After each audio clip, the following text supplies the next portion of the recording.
প্ৰথম কুৱেশ্যনটো মন কৰক with reference to the Aravalli range consider the following statements it act as a climatic divide between eastern and western Rajasthan.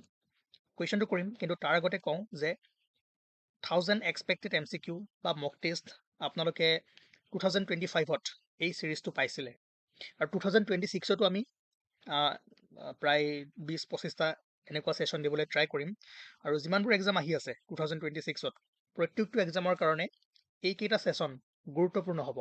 প্ৰত্যেকটো question আপোনালোকে একদম খুঁটি নাটি মাৰি কৰি যাব চাই যাব কাৰণ ইয়াৰ পৰা কুৱেশ্যন পাবই পাব। ঠিক আছে, আৰু এই কুৱেশ্যনসমূহ হৈছে আপোনাৰ ধৰক যিবোৰ কাৰেণ্ট নিউজত আছে। আমি ষ্টেটিক কুৱেশ্যনে কৰিম, কাৰেণ্ট এফেয়াৰ্ছো কৰিম, কিন্তু আপোনালোকে আজিকালি যদি কুৱেশ্যন পেপাৰবোৰ মন কৰে তেনেহ'লে দেখিব যে যিবোৰ টপিক নিউজত থাকে বা হাইলাইট হৈ থাকে তাৰ ওপৰত কুৱেশ্যন সোধে। হ'ব, চ' আৰাৱলী আপোনালোকে জানে নিউজত আছিলে, আৰাৱলীৰ বিষয়ে আপোনালোকে ভালদৰে চাব লাগিব, কুৱেশ্যনসমূহ কৰিব লাগিব। ইয়াত মই যিমানখিনি কুৱেশ্যন দি থৈছোঁ সেইখিনি যদি ভালদৰে কৰে তেনেহ'লে হৈ যাব। কিন্তু ইয়াৰ আগতে মই কওঁ আমাৰ ভাৰতৰ যিখিনি মাউণ্টেইন ৰেঞ্জেছ আছে, হিমালয়া, আৰাৱলী, বিন্দা, সতপুৰা, ৱেষ্টাৰ্ণ ঘাট, ইষ্টাৰ্ণ ঘাট, ইয়াৰ ওপৰত আমি আগতে পঢ়িছিলোঁ। PDF সমূহ যদি লৈছে তাত চাব পাৰিব, আগৰ ছেশ্যনসমূহত আছে, মই প্ৰুফ দি দিছোঁ। চাওক, এইটো ৱেষ্টাৰ্ণ ঘাটৰ ওপৰত আমি 2025ৰ যি আপোনাৰ এক্সপেক্টেড MCQ চিৰিজ আছিল তাতে কৰিছিলোঁ। নিশ্চয় আপোনালোকে যদি প্ৰথমৰ পৰা ফ'ল' কৰি আহিছে তাত দেখিছে। ঠিক আছে, আজি আমি আৰাৱলীৰ ওপৰত যিমানখিনি কুৱেশ্যন আছে সেইখিনি কৰিবলৈ ট্ৰাই কৰিম। প্ৰথম কিছুমান ফেক্সুৱেল বস্তু জানিব লাগিব, তাৰ পৰা কুৱেশ্যন আহিব, যিকোনো কুৱেশ্যন আহিব পাৰে। ঠিক আছে, সেইকাৰণে আপোনালোকক যিমানখিনি ইনফৰ্মেশ্যন লাগে সিমানখিনি মই ইয়াত দি থৈছোঁ। এইখিনি যদি চাই যায় আপোনালোকৰ 90% কুৱেশ্যন বনি যাব। ঠিক আছে, আপোনালোকে নিজেও অলপমান পঢ়ি ল'ব। জানে Aravalli one of the oldest mountain system in the world and oldest in India, সেইটো মনত ৰাখিব। ঠিক আছে, the Aravallis act as a natural barrier against the Thar desert's expansion into the north western India. ঠিক আছে, চ' এইখিনি পঢ়ক, গম পাব। কিন্তু আমি কুৱেশ্যনখিনি কৰোঁ, কুৱেশ্যনখিনি কৰিলে তাৰ ফেক্টছবোৰ আপোনালোকে নিশ্চয় গম পাব। প্ৰথম এটা কুৱেশ্যন কৰিব পাৰে যে Aravalli ranges it stretches in a trend southwest to northeast direction covering Delhi through Haryana, Rajasthan and Gujarat. সেইটো মনত ৰাখিব। ঠিক আছে, Delhi, Haryana, Rajasthan and Gujarat. Guru Shikhar is the highest peak of the Aravalli range. Okay, simple question সুধি দিব পাৰে। The Luni river originates from the western slopes of Aravalli. চাওক, আৰাৱলীৰ পৰা কি কি ৰিভাৰ অৰিজিনেট হৈছে ইয়াৰে লিখা হৈ আছে, আপোনালোকে এবাৰ চাব। ঠিক আছে, এই ফেক্টছখিনি স্ক্ৰীনশ্বট লওক বা পজ কৰক, বা যিসকলে PDF পাৰ্চেছ কৰিব তেওঁলোকেতো পাই যাব। এইখিনি আপোনালোকে খালি মনত ৰাখিব লাগিব, এইখিনি পঢ়িলে হৈ যাব। ঠিক আছে, বাকী এতিয়া কুৱেশ্যনটোলৈ আহোঁ। এইটো কাৰেক্ট হয়, Luni river originates from the western slopes of the Aravallis. 1 number ষ্টেটমেণ্টটো কি কৈছে? It act as a climatic divide between eastern and western Rajasthan. এইটো কাৰেক্ট হয়। মই কৈছোঁৱেই যে চাওক, এইখন আপোনাৰ এইখন কি আছে? হয়, আৰাৱলী। এইটো হ'ল আপোনাৰ ৱেষ্টাৰ্ণ ৰাজস্থান, ইষ্টাৰ্ণ ৰাজস্থান। ই সাউথ ৱেষ্ট মনচুনক প্ৰভাৱ পেলায়। এইখিনি আপোনাৰ ৰেইন শ্বেডো জোন কৰি পেলায়। সেইকাৰণে ইয়াত কি হয়, এইখিনি মৰুভূমি, ইয়াত বৰষুণ কম হয়। বাট এইটো চাইডে যদি চাই ইয়াৰ তুলনাত অলপমান বৰষুণ অলপমান বেছি হয়, বা ইয়াতে আপুনি যদি অকণমান গ্ৰীণ দেখিবলৈ পাব। ঠিক আছে, গতিকে ষ্টেটমেণ্ট 1, 2, 3 and 4 কি হ'ব? গোটেইকেইটা কাৰেক্ট হ'ব। সেইকাৰণে এই ইনফৰ্মেশ্যনখিনি আপোনালোকে মনত ৰাখিব। আৰু ইয়াৰ পৰা সৰু সৰু কুৱেশ্যন বেলেগকৈ বনিব পাৰে, মই দি দিছোঁ। চাওক, the general alignment of the Aravalli range is south west to north east direction. ঠিক আছে, এই কুৱেশ্যনটো মন কৰক। Consider the following rivers Luni, Sabarmati আৰু Banas. Which of the above rivers originates from the Aravalli ranges? গোটেইকেইখন হয়, 1, 2 and 3। ঠিক আছে, 1, 2 and 3 গোটেইকেইখন আৰাৱলী ৰেঞ্জৰ পৰা অৰিজিনেট হয়। বহুত ইম্পৰ্টেণ্ট কুৱেশ্যন হয়। Mount Abu is located in which state? Mount Abu ক'ত আছিল? ৰাজস্থান নে গুজৰাট? হা, এইটো কমেণ্ট ছেকশ্যনত কমেণ্ট কৰি জনাওক। মই আকৌ কৈছোঁ, ইয়াতে সকলোবোৰ ইনফৰ্মেশ্যন আছে। আৰু এই যিটো চিৰিজ হ'ব ইয়াত 50% কুৱেশ্যন মই কৰি দিম, বাকী 50% আপোনালোকে নিজে কৰিব লাগিব। হ'ব, ঠিক আছে। তাৰ পাছত ব্লু বাৰ্ড ব্লক 2, যদি পাৰে ইয়াত 100টা ষ্টাৰ মাৰ্ক মাৰি থৈ দিয়ক। হ'ব, চাওক, ইয়াত যিখিনি বস্তু লিখা হৈ আছে আমি এতিয়া কুৱেশ্যন কৰিম। কুৱেশ্যনখিনি কৰিলে গম পাই যাব। আৰু যদি বিচাৰে স্ক্ৰীনশ্বট লওক, আদাৰৱাইজ PDF পাৰ্চেছ কৰিলেতো এইখিনি পঢ়িব পাৰিবই। ঠিক আছে, প্ৰথম কুৱেশ্যনটো মন কৰক। ইয়াত কৈছে যে ইয়াত এনচাৰ কৰা হৈ আছে, তথাপিও the blue bird block 2 satellites are develop by which company? এইটো হ'ল AST স্পেচ মোবাইল।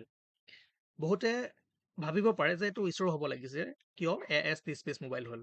মই কৈ আছোঁ শুনক, যে blue bird block 2 is a next generation space-based cellular broadband satellite developed by AST Space Mobile USA.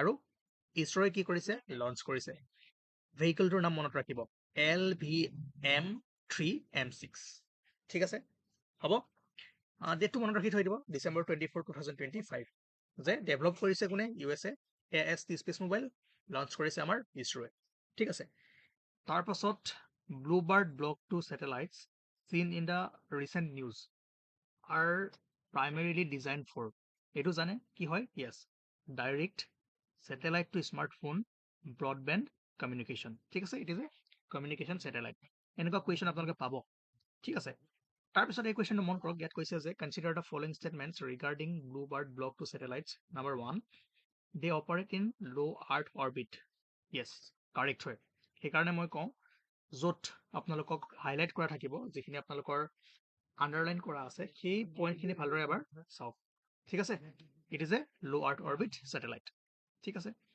তাৰপিছত কি কৈছে যে they aim to provide mobile connectivity without ground towers yes correct হয় আৰু এইখিনি কথাই এই শ্লাইডটোত লিখা হৈ আছিলে ঠিক আছে সেইকাৰণে মই কৈছিলোঁ যে কুৱেশ্যন কৰিলে আপোনালোকে ইনফৰ্মেশ্যনবোৰ পাই যাব তাৰপিছত কৈছে দে ৰিকুৱায়াৰ স্পেচিয়েল স্মাৰ্টফোনছ ফৰ কানেক্টিভিটি এইটো ভুল হৈ আছে স্পেচিয়েল স্মাৰ্টফোনছ নালাগে এইটো মনত ৰাখিব ঠিক আছে চ' 1 and 2 কি হ'ব কাৰেক্ট হ'ব ইজি কুৱেশ্যন আপোনালোকে যদি এইখিনি বস্তু পঢ়ে তেনেহ'লে কুৱেশ্যনকেইটা কৰিব পাৰিলে হয় আৰু মনত ৰাখিব লাগিব তাৰ বাহিৰে বেলেগ উপায় নাই হ'ব তাৰ পাছত এই কুৱেশ্যনটো মন কৰক consider the following statements about Dhruv 6-4 important হয় ইয়াৰ পৰা আপোনালোকে কুৱেশ্যন পাবই পাব প্ৰথমে জানি লওক যে ধ্ৰুৱ 6-4 হয় কি সেইকাৰণে এই কুৱেশ্যনটো দিয়া হৈ আছে যে Dhruv 6-4 recently in the news is based described as so an indigenous quantum computing chip a fully indigenous 64-bit microprocessor based on RISC-V architecture a foreign licensed ARM based processor a semiconductor fabrication plant যে ধ্ৰুৱ 6-4 হয় কি মনত ৰাখিব যে a fully indigenous 64-bit এইটো মনত ৰাখিব microprocessor based on RISC-V architecture এইটো কি হয় এটা লিখা হৈ আছে পঢ়ক বুজি পাব কে ফিচাৰ্ছখিনি আপোনালোকে পাই যাব MCQ সিৰিজত মই ইমান বেছি এক্সপ্লেইন কৰিবই নালাগে ঠিক আছে তথাপিও মই যিমানখিনি পাৰোঁ কৈ গৈ আছোঁ আপোনালোকে অলৰেডি এইবোৰ পঢ়ি থৈ দিছে এই এনচাৰখিনি কৰিব পাৰিলে হয় হ'ব তাৰপিছত এই কুৱেশ্যনটো কৰক এই কুৱেশ্যনটো কৰিলে আৰু অলপমান ক্লেৰিটি আহিব ইয়াত কৈছে যে ক'ত গ'ল yes consider the following statements about Dhruv 6-4 number 1 it is based on open source RISC-V architecture correct হয় RISC-V architecture কি হয় যে is an open source instruction set architecture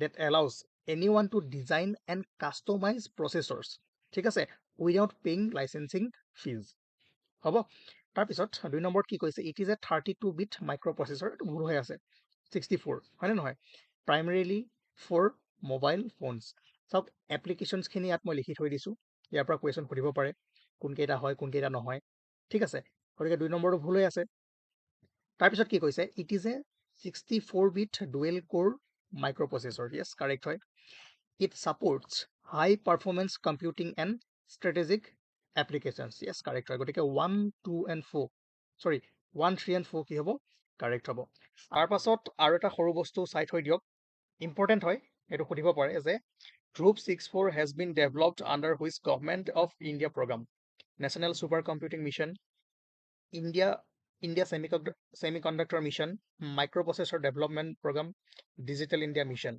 এটা লিখা হৈ আছে আপোনালোকে জানে যে Dhruv 6-4 is a fully indigenous 64-bit microprocessor developed by CDEC under the Microprocessor Development Program MDP ঠিক আছে আৰু ইয়াৰ কে ফিচাৰ্ছখিনি ইয়াত লিখা হৈ আছে আপোনালোকে পজ কৰি স্ক্ৰীনশ্বট লৈ পঢ়ক ঠিক আছে তাৰ পাছত আমি অলপমান অ'কে ৰেপিড ফায়াৰ হ'ব Article 15(5) was inserted into the Constitution by which Constitutional Amendment Act কোনটো হ'ব চাওক এতিয়া এইটো পঢ়োঁতে আপোনালোকে এটা বস্তু চাই যাব 44th কি আছিলে সেইটো মনত পেলাওক সকলোবোৰ বস্তু দিয়া হৈ আছে, আপোনালোকে নিজে মনত পেলাওক, তেতিয়া বেছি ভাল হ'ব। মই যদি কৈ দিওঁ ন, আপোনালোকে ভাবিব য়েছ ইজি হয়, পাৰিম, পৰীক্ষাত গৈ পাহৰি যাব।